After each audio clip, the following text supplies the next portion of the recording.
Hola chiquito, tu vas découvrir l'analyse du Grand Prix du Mexico. Allez, bamba, bamba, bamba. Et Sergio, tu fais quoi? Sergio, t'es où? Sergio, Putain, Sergio, c'est un safety car ou quoi? Qu'est-ce que tu fais? Sergio Pérez, qu'on attendait évidemment Tony Truant avec une victoire sans partage. On savait qu'il allait faire un comeback bien sûr de folie chez lui. A encore fait le plus gros flop monumental de la planète mexicaine et Red Bull. Malheureusement la tequila et il y a un shot de tequila et de la Red Bull, ça ne matche pas. Et on est sur un week-end catastrophe donc du Mexicain. On va forcément revenir sur lui parce que c'était son Grand Prix à domicile et ça commence à être chaud patate là vraiment. Et on va forcément revenir aussi sur la performance de Red Bull en général et de Max Verstappen. Maxou qui a encore sorti le couteau et essayé de mettre des coups de couteau dans la poitrine de Norris, mais là cette fois la police est intervenue, la policia, les commissaires de piste qui ont sanctionné cette fois Max. Et oui Max, tu ne peux pas mettre des coups de chlasse dans Lando Norris alors qu'il est en train de faire un virage. Max Verstappen qui aura été sanctionné donc à 2 reprises lors de ce Grand Prix de Mexique et qui aura malheureusement dû limiter la casse, mais aura perdu beaucoup de points déjà durant ce week-end. Un week-end remporté par le grande Carlos Sainz qui nous a fait une prestation bien tout simplement fantastique. Un week-end parfait pour l'Espagnol et pour la Scuderia qui revient encore et met la pression sur McLaren. On en discute, on en parle, c'est enfin bon, bien sûr.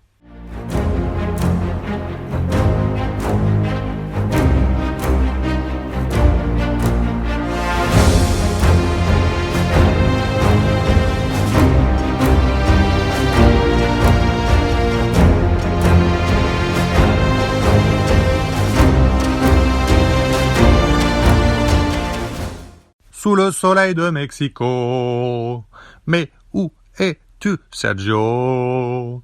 Sous le soleil de Mexico, tu es doublé par une safety car, Sergio. Allez, on attaque tout de suite le dossier Sergio Pérez, le Mexicain à domicile qui nous a rendu la pire des copies de la saison, je pense. Un week-end totalement catastrophique. Bon, je dis le pire de la saison, mais c'est même pas vrai. Tellement cette année, il a été en difficulté vraiment sur les 3/4 des week-ends de course, en très très grande difficulté. Là, il nous a fait un week-end catastrophique chez lui, le Mexicain. Encore une fois éliminé en Q1, 18e sur la grille. Rendez-vous compte, encore une fois, c'est très très compliqué forcément de remonter la grille à chaque fois lorsqu'on part d'aussi loin. Pour le Mexicain, lui qui peut potentiellement du coup glaner un top 10, mais en partant 18e, ça devient très dur. Lui qui devrait être forcément systématiquement dans le top 10 lorsqu'il se qualifie. Et là forcément, c'était très dur encore une fois. Bon, il a pris un départ plutôt solide le Mexicain et il a fait un intérieur très très osé qui a bien fonctionné et finalement il s'est retrouvé je crois à la 13e place après le premier virage. Donc plutôt un bon départ, mais ensuite on va assister à la bataille inutile entre lui et Liam Lawson. Et je trouve que le parallèle est forcément très drôle. J'ai l'impression qu'on revit un peu la bataille entre George Russell et Valtteri Bottas quand Russell chez Williams est vu comme donc le prétendant pour prendre la place de Valtteri Bottas, et à Imola les deux s'accrochent parce qu'ils sont en bataille. Russell forcément force un peu et puis Valtteri Bottas lui il est pas à sa place comme le dira d'ailleurs George Russell, et les deux s'accrochent. La même chose, Liam Lawson il est vu comme possiblement pour prendre la place de Sergio Pérez, le baquet de Sergio Pérez, et il va montrer les muscles et Sergio Pérez va s'accrocher avec lui. Voilà, il va endommager sa Red Bull qui déjà est pas en train de grande forme, mais en plus ne l'est encore moins sous son pilotage, et ça va complètement ruiner sa course. Voilà, il va se retrouver en fond de peloton. Un Red Bull qui va d'ailleurs tenter de glaner le meilleur tour en course. Ça sera un peu l'humiliation totale puisque Charles Leclerc était déjà rentré au stand. Et forcément, entre Leclerc sur une Ferrari en forme et Sergio Pérez dans son état actuel et la Red Bull actuelle, il y avait quand même aucune chance qu'il reprenne ce meilleur tour en course. En tout cas, voilà le bilan des courses, c'est qu'il termine, je crois, dernier de la course. et c'est vraiment tout simplement catastrophique. Un week-end encore raté. On sait pourquoi Sergio Pérez est encore en place. C'était assez logique qu'il le soit au moins jusqu'au Mexique, puisque c'était chez lui. Sergio Pérez, il est mexicain, il apporte un sponsor majeur qui est un des plus grands pétroliers en fait du Mexique. Et il attaque un marché qui est le marché du Mexique pour Red Bull, pour la boisson énergisante. C'est pour ça qu'il est en place actuellement. Après, je pense que là où il faut tempérer, c'est que Sergio Pérez a été un très bon pilote. Voilà. Il l'a montré. Sur Force India, sur l'écurie, j'ai oublié le nom, mais juste avant Aston Martin. Il a montré Sergio Pérez. Sauber aussi, il avait fait déjà une superbe performance. Il avait montré déjà son talent, Sergio Pérez. Donc il a prouvé en Formule 1 qu'il avait un bon niveau. Le problème, c'est que là, il s'est fait complètement cracher mentalement par Max Verstappen et son Max, ça menace quoi, la bête du Gévaudan. Et il n'y a plus rien là il est lessivé, donc il faut le lâcher, il faut l'abandonner.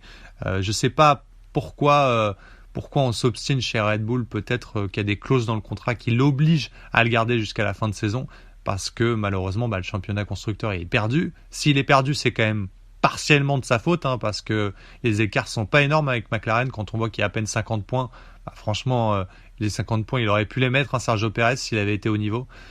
Et donc Red Bull doit attendre péniblement la fin de saison pour virer le Mexicain. Et malheureusement, de l'autre côté du garage, ce n'est pas mieux avec Max Verstappen.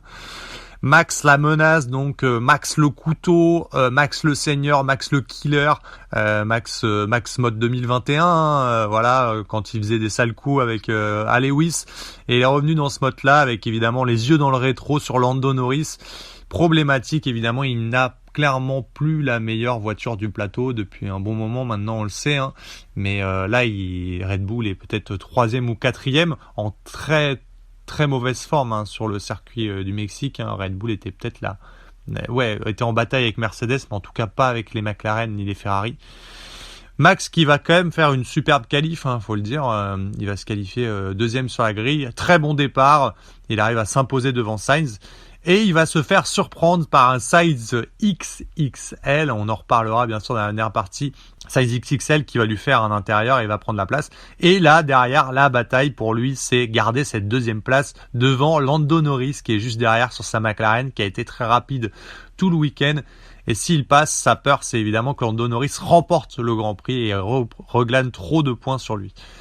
Problématique, c'est que Max, on sort d'Austin, on le sait, Max a été non pénalisé à Austin, alors qu'il a ouvertement loupé son virage, fait sortir Lando Norris. C'est Lando Norris qui était pénalisé. Ça a fait tout un schmilblick, évidemment. L'ensemble des pilotes étaient assez d'accord sur le fait de revoir les règles. Bon, il faut dire qu'il y a que les commissaires pour prendre ce genre de décision. Je veux dire, ça paraissait assez évident pour tout le monde qu'il fallait sanctionner Max Verstappen qui n'avait rien pris au Grand Prix d'Austin.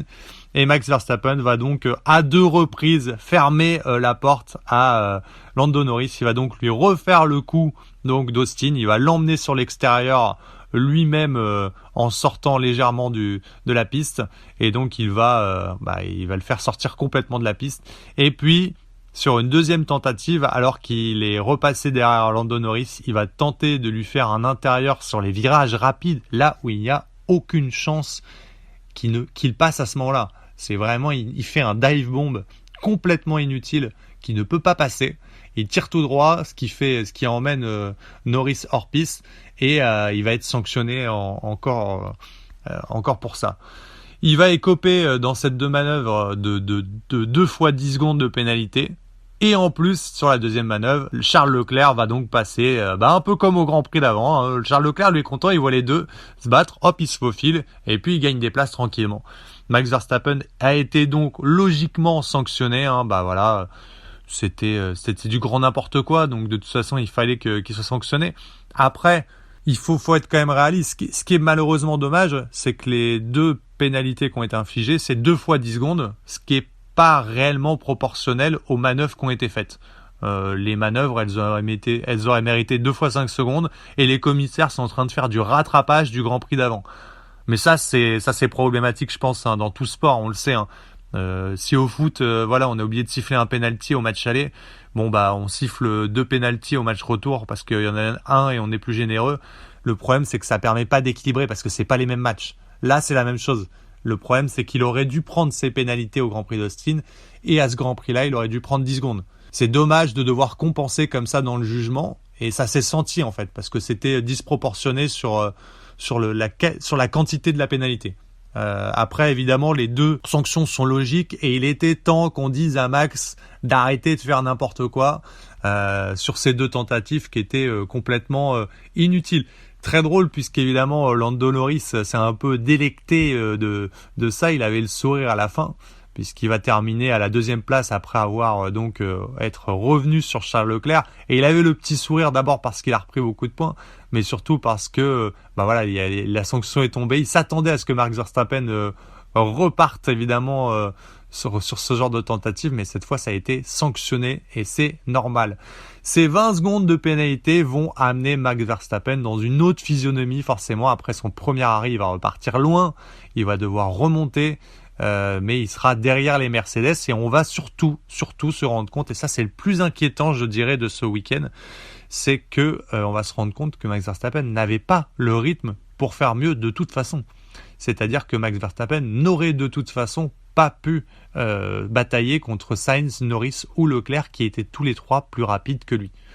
Parce que Max Verstappen va finir à presque 1 minute de Carlos Sainz. Si on enlève les 20 secondes, ça le met autour de 40 secondes.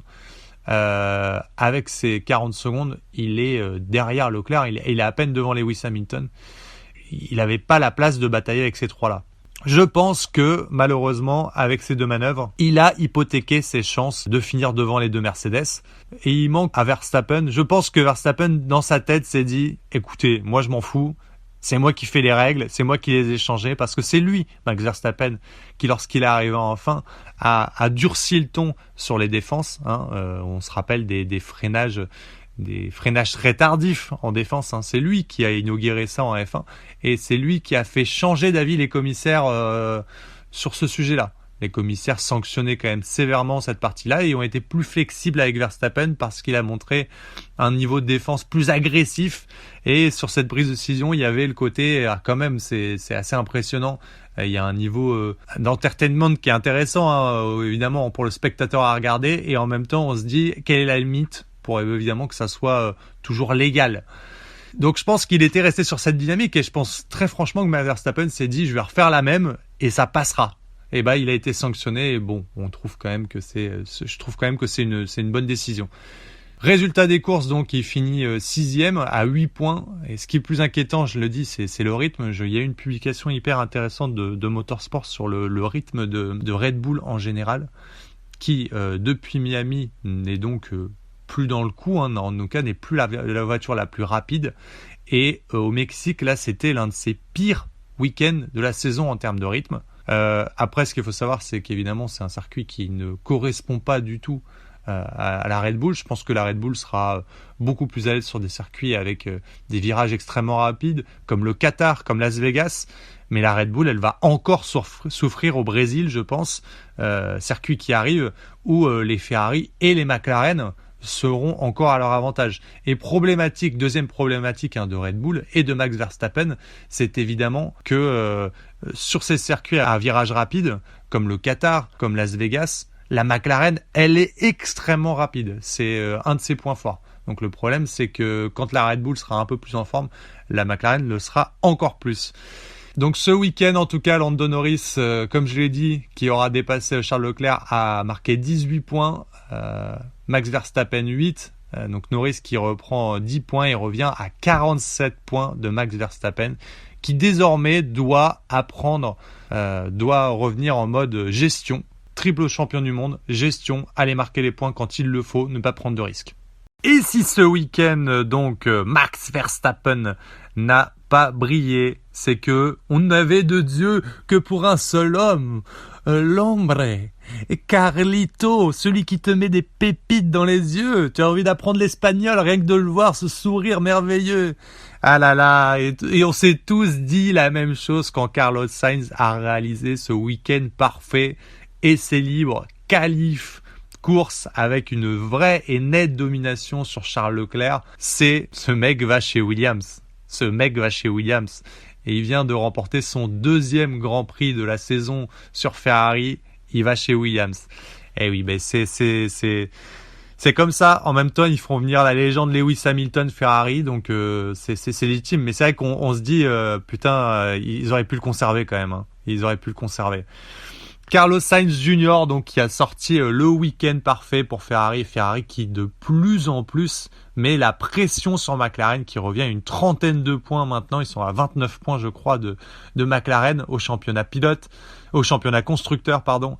Et Carlos Sainz donc qui aura assis sa domination tout le long du week-end avec des essais, la qualification avec près de 3 dixièmes presque d'écart sur Lando Norris en tête. C'est rare parce que Carlos Sainz c'est pas quelqu'un qui excelle dans le domaine des qualifications, et le voir déjà aussi dominateur sur une qualification avec près de 3 dixièmes d'avance, ça en disait long. Alors Charles Leclerc était pas en grande forme, il a dit je suis pas très à l'aise ce week-end de course, surtout que son week-end de course a été quand même tronqué parce que en essai libre 1 il a dû laisser sa place à Schwartzman pour laisser le rookie faire quelques tours. Le problème c'est que c'est vrai, il l'a dit lui-même quand les essais libres 2 commencent, c'est que je suis pas à l'aise sur mes réglages sur le circuit. Je me dis mince, c'est dommage parce que j'ai une séance en moins par rapport aux autres que je pourrais pas utiliser pour me remettre à l'aise au niveau de la configuration des réglages. Et ça va malheureusement l'amputer sur le reste du week-end. Mais voilà, Carlos Sainz aura été impressionnant ce week-end. Et même avec ça, et ça c'est important quand même de le souligner, Carlos Sainz finit avec 4 secondes 7 seulement d'avance sur Lando Norris. Lando Norris, on le rappelle quand même, et ça c'est le plus inquiétant je pense pour Max Verstappen et pour Red Bull. Lando Norris, lui, est parti, donc on l'a dit, en 4e place. Il était coincé derrière Max Verstappen. Max Verstappen a fait ses tentatives de défense très très limite. Puis finalement, il s'est retrouvé à cette 3e place, Lando Norris. Et là, il va sur les pneus durs. On le sait, c'est vraiment la force de McLaren, ces pneus durs à un rythme de folie. Une dégradation des pneumatiques très très faible par rapport à sa concurrence. Et Lando Norris, il va revenir comme une balle sur Charles Leclerc. Et Charles Leclerc va craquer tout simplement. On va revenir sur ce mouvement à 10 tours de la fin. Lando Norris qui revient donc sur Charles Leclerc et en 3e pour se batailler pour prendre cette 2e place. Et là, au moment où il va revenir sur Charles Leclerc, Charles Leclerc perd le contrôle dans le dernier virage menant à la ligne d'arrivée. Il faillit franchement s'envoyer dans le mur. Un superbe réflexe où il reprend le contrôle de sa voiture. Il arrive à la rattraper, franchement très très fort, très impressionnant. Mais Lando Norris passe et Lando Norris il va foncer sur Carlos Sainz et il va gratter petit à petit du temps sur le meilleur pilote de ce week-end, sur Carlos Sainz, et il finit à 4 secondes 7. 4 secondes 7 mine de rien, alors qu'il était 4e, alors qu'il a été bouchonné par Max Verstappen, alors que Max Verstappen l'a emmené en dehors, alors qu'il s'est retrouvé derrière Leclerc à cause de Verstappen. La question se pose quand même sur la possibilité de victoire de Lando Norris sur ce circuit et sur ce Grand Prix ce week-end. Donc très inquiétant pour l'écurie autrichienne, savoir que ce week-end, même si Norris a fini 2e, il y avait la possibilité de finir premier, et c'est en grande partie à cause de Verstappen qu'il n'a pas terminé premier, mais Verstappen il a perdu plus de points à faire ses manœuvres que ça. Résultat des courses donc, on le dit, Ferrari est revenu en force. Sainz enchaîne donc une 2e performance, on peut le dire XXL, en grande forme, et avec Charles Leclerc, ils sont donc revenus maintenant en championnat constructeur à 29 points. On l'a dit, Norris est à 47 points, et on va faire une petite gommette, une petite pastille quand même pour Haas, qui encore une fois a fait un superbe week-end de course. Kevin Magnussen qui a fait le meilleur week-end de la saison pour lui, mais surtout Haas qui a fini 7e et 9e, très solide. Rendez-vous compte, Magnussen il a fini à peine 3 secondes de Max Verstappen. Bon, Max Verstappen évidemment est copé de 20 secondes de pénalité, mais ça veut dire que la Haas aujourd'hui elle est à peine à une quinzaine de secondes de George Russell, quoi. donc de Mercedes sur un circuit. L'écart s'est drastiquement réduit quand même. Donc ça fait un vrai pas en avant. Et puis la petite gommette pour Gasly qui a ramené le petit point pour Alpine qui de toute façon est toujours au fond du trou. Donc ça va pas changer grand chose. Mais s'ils peuvent, mon Dieu, gratter la 8e place, on ne sait jamais. En tout cas, rendez-vous donc au Brésil dès ce week-end pour le duel, 47 points d'écart donc entre Max Verstappen et Lando Norris et le championnat constructeur, 29 points d'écart entre McLaren et Ferrari qui est deuxième évidemment. Red Bull pour moi est hors jeu en 3e place, ils sont déjà relégués à une vingtaine de points après ce week-end catastrophique où ils n'ont marqué que 8 petits points. Rendez-vous au Brésil avec enfin bon, bien sûr.